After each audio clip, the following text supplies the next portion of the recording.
माझ्या पंचची रेसिपी ठेवली आहे जी आजींच्याकडून मला तुम्ही टेस्ट पण करून बघू शकता किंवा वास घेऊ शकता.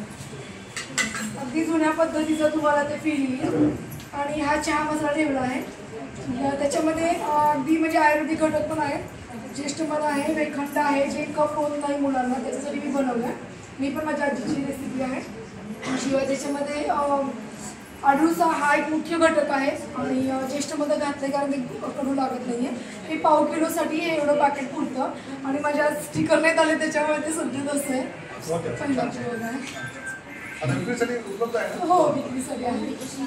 कालच फ्रीज बनवली.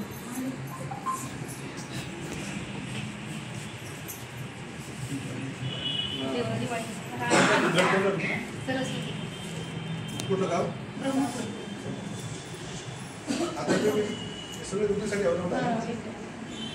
ते पाण्यात अच्छा अच्छा मागच्या वेळेस पंचायत तुम्ही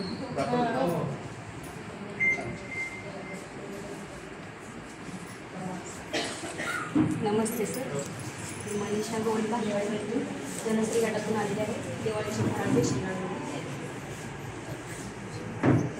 बेसन लाडू हां नमस्कार सर, माझं नाव सुनीता नंदकुमार माळे. मी गाव जंगलीवरून आले. रासायनिक नाही सगळं. अच्छा ऑर्गॅनिक आहे. आणि मग लिंबू